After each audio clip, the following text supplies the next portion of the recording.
Always listen and never talk back. Watch the weather. I will. See that down there, John? That's home. Movie start होती है तो हम एक lady को देखते हैं जिसका नाम पैम है। उसके रूम में 2 बच्चियों की पिक लगी हुई है और वो घर में अकेली रहती है।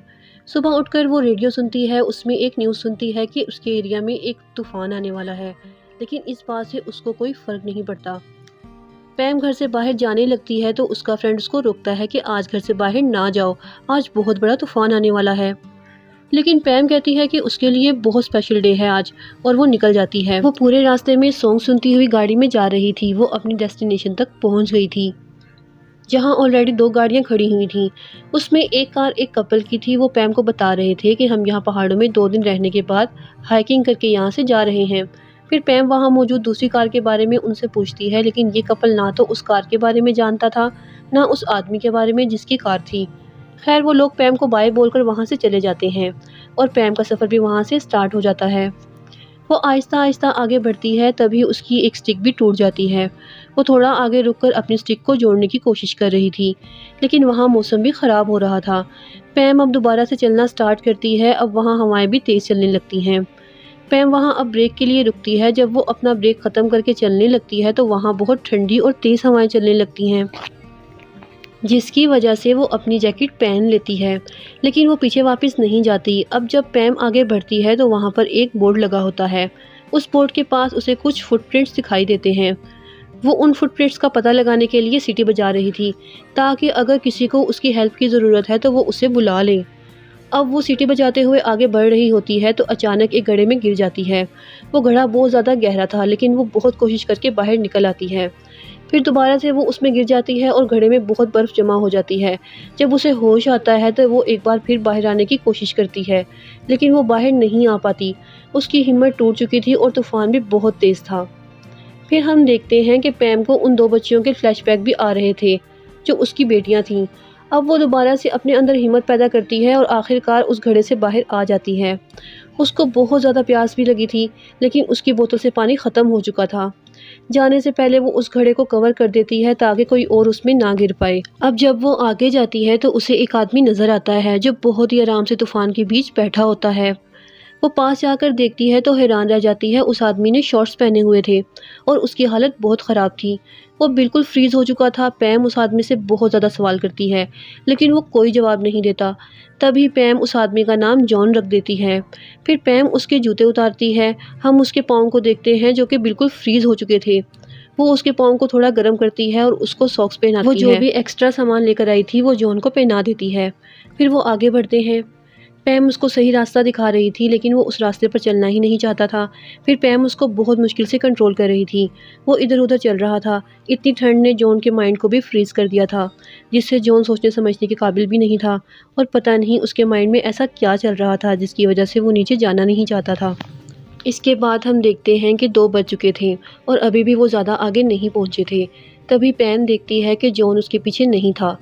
वो भागकर एक खाई में कूद जाता है, मगर वो खाई नहीं थी। उसने कूदकर अपने पाँव को और ज़्यादा ज़ख्मी कर लिया था। पैम उसको जब बचाती है तो वो एक जगह रुक जाते हैं। अब हम देखते हैं कि जॉन बर्फ़ चबा रहा होता है। उसे बहुत भूख लग रही थी। पैम उसको रोक रही होती है कि ऐसे वो और ज़्यादा डिहाइड्रेट हो जाएगा। अब थोड़ी हिम्मत करके वो आगे बढ़ते हैं। वो थोड़ा नीचे आ चुके थे। वहाँ बहुत से दरख्त थे। पैम की हिम्मत भी अब जवाब दे चुकी थी। वो जब एक दरख्त के साथ लगकर रेस्ट कर रही थी, वहाँ जॉन बर्फ़ से स्लिप होकर नीचे गिर जाता है। उसके पीछे पैम भी नीचे गिर जाती है। अब पैम की हालत और ज़्यादा ख़राब होती जा रही थी, लेकिन वो जॉन को हिम्मत करके उठने का कहती है। वो अभी भी जॉन को हिम्मत दे रही थी। अब जॉन कहता है कि अब मुझसे नहीं उठा जाएगा। यहाँ हमें पता चलता है कि जॉन यहाँ खुद को मारने आया था, लेकिन पैम ने उसे बचा लिया। मगर अभी भी वो खुद को मारने की कोशिश ही कर रहा था। वो पैम को बुरा भला कहता है ताकि वो उसको छोड़कर चली जाए, लेकिन वो उसको बिल्कुल भी छोड़कर नहीं जाना चाहती थी। पर पैम उसे कुछ मेडिसिन देती है और उसे सॉक्स का लास्ट पेयर भी पहना देती है। अब वो उसे एनर्जी के लिए कुछ चॉकलेट्स भी देती है और अब पैम उसे कहती है कि वो बिल्कुल भी मजाक बर्दाश्त नहीं करेगी, क्योंकि यहाँ उन दोनों की लाइफ ख़तरे में थी। फिर जॉन पैम से यहाँ फ़ोन के बारे में पूछता है तो पैम उसे बताती है कि यहाँ सिग्नल्स नहीं आते और कोई भी उनको बचाने यहाँ नहीं आएगा। कुछ देर बाद ही रात होने वाली थी। रात होगी तो ठंड और बढ़ जाएगी। अब वो दोनों एक रिवर तक पहुँच गए थे। उनको एक लकड़ी पर चढ़कर उसको पार करना था। अब पैम तो क्रॉल करके आराम से उसे पार कर लेती है, मगर जॉन की हालत बिल्कुल भी अच्छी नहीं थी। पैम जब उसको कहती है कि गलती से भी यहाँ मत गिरना, ये सुनते ही जॉन वहाँ से गिर जाता है और कुछ ही मिनटों में पैम की नज़रों से ओझल होकर डूब जाता है। पैम वहाँ बहुत ज़्यादा रोने लग जाती है क्योंकि उसे बहुत गिल्ट था कि वो एक बेगुनाह की जान को नहीं बचा पाई। अब जब वो रोते हुए आगे बढ़ती है तो नहर के किनारे पर देखती है जहाँ जॉन पड़ा होता है। वो किनारे पर आ गया था। पैम उसको देखती है और वो अभी भी बहुत ज़ख्मी था। यहाँ दोनों एक दूसरे को देखकर बहुत खुश होते हैं। पैम जॉन को हिम्मत देती है और इस बार तो जॉन भी होश में आ चुका था। रात हो चुकी थी, अब वो आगे बढ़ रहे थे और पैम जॉन को लगातार समझा रही थी कि उनकी मंजिल दूर नहीं है, वो हिम्मत ना हारे। वो जॉन से एक गाना गाने को कहती है ताकि उसका ध्यान लगा रहे और वो हिम्मत ना हारे और थकन का एहसास भी उसे ना हो। वहाँ हम पैम को देखते हैं जो अपनी बेटियों को याद कर रही थी। खैर वो आहिस्ता आहिस्ता चलते हुए रोड तक पहुँच जाते हैं। वहाँ से एक कार गुजरती है लेकिन वो कार उनकी आवाज़ नहीं सुनती और वहाँ से चली जाती है। यहाँ उन्हें एक बचने की उम्मीद मिली थी। जॉन यहाँ बहुत गुस्से में आकर चिल्लाने लगता है। फिर वो दोनों थोड़ा चलकर अपनी कार तक पहुँच जाते हैं। इनका मिशन पूरा हो गया था। यहाँ जॉन काफ़ी ज़्यादा खुश था, लेकिन उससे ज़्यादा खुश पैम थी क्योंकि उसने अपने साथ साथ एक सर्वाइवल की जान को भी बचा लिया था। वो जॉन को उसकी कार के पास खड़ा करके अपनी कार स्टार्ट करने लग जाती है। इतनी देर में जॉन कार स्टार्ट करके वहाँ से चला जाता है। वो वहाँ पर उसको रोकने की कोशिश करती है लेकिन वो तो कार स्टार्ट करके वहाँ से चला जाता है और पैम के साथ हमें भी ये बात समझ नहीं आई कि वो आखिर ऐसे क्यों चला गया। उसने जाते हुए पैम को पाए भी नहीं बोला था। पैम घर आकर खाना खाती है और साथ ही वो हंस भी रही है और रो भी रही थी क्योंकि उसके दिमाग में बहुत कुछ चल रहा था। वो बाथटब में जाती है और वहाँ जाकर भी वो रोने लगती है। रात को वो सो जाती है, फिर अचानक से वो उठ जाती है क्योंकि उसके बेडरूम में सांस लेना मुश्किल हो रहा था।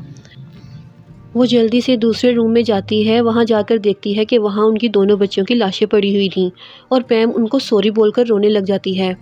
मैं यहाँ आपको बता दूँ कि ये अभी नहीं हो रहा, बल्कि ये 1 साल पहले कल के दिन ऐसा हुआ था कि पैम की दोनों बच्चियाँ गैस लीक की वजह से मर गई थीं। इसलिए पैम के लिए कल का दिन बहुत स्पेशल था और बहुत दुख भरा भी, और ये ख़ुद भी मरते मरते बची थी।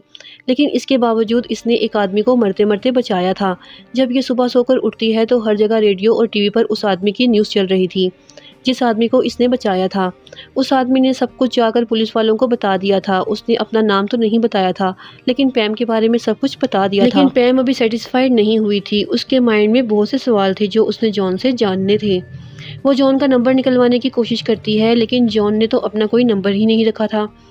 अगले दिन पैम के घर एक रिपोर्टर आता है। पैम अब हीरोइन बन चुकी थी, लेकिन उसको इस बात में कोई इंटरेस्ट नहीं था। अगले दिन पैम कॉफ़ी शॉप पर जाती है। वहाँ जॉन ऑलरेडी मौजूद था। वो पैम को उसके सभी कपड़े वापस करने आया था, मगर पैम को ये सब नहीं चाहिए था।